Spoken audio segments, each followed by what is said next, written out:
Polisi mengungkap motif pelaku HA yang tega membunuh anak pengurus partai politik PKS di kota Cilegon, Banten. Berdasarkan hasil penyelidikan, tersangka melakukan aksi pembunuhan lantaran korban melawan saat hendak diikat pelaku.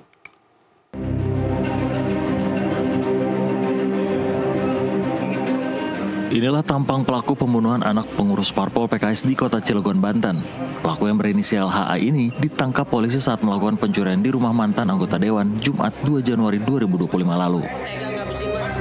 Menurut polisi, HA ditetapkan sebagai tersangka pembunuhan anak pengurus parpol berdasarkan hasil pemeriksaan barang bukti berupa pisau yang dibawanya di mana terdapat DNA korban. Pelaku melakukan aksi pencurian secara acak dengan modus memencet bel rumah, lalu masuk ke rumah target untuk mengetahui rumah kosong. Pelaku sempat berusaha membuka brankas, namun tidak berhasil, hingga akhirnya pelaku kabur dari rumah korban. Aksi ini dilakukan lantaran pelaku terlilit utang setelah kalah dari trading kripto.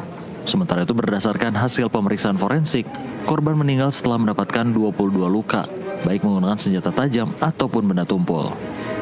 Bersangkutan main saham kripto dengan modal bersama dengan tabungan istri senilai 400 juta rupiah. Kemudian setelah berhasil sama dengan 4 miliar, ini rugi atau kalah.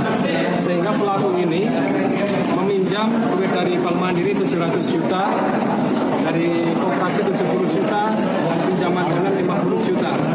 Yang mana total dari 820 juta ini digunakan kembali untuk main kripto dan kalah kembali.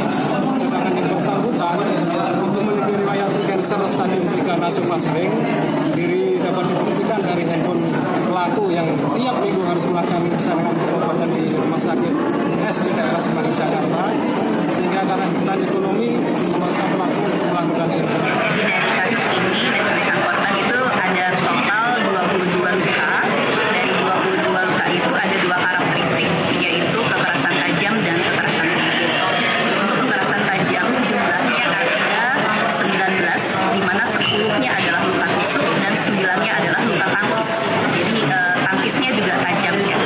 Dan 3-nya itu adalah kekerasan tumpul, berupa luka memar, bengkak, dan lecet. HA melakukan aksinya sendirian dan membuat ia terancam penjara seumur hidup yang dipersangkakan pasal berlapis. Dari Banten, Hashim Adnan, jurnalis NTV melaporkan.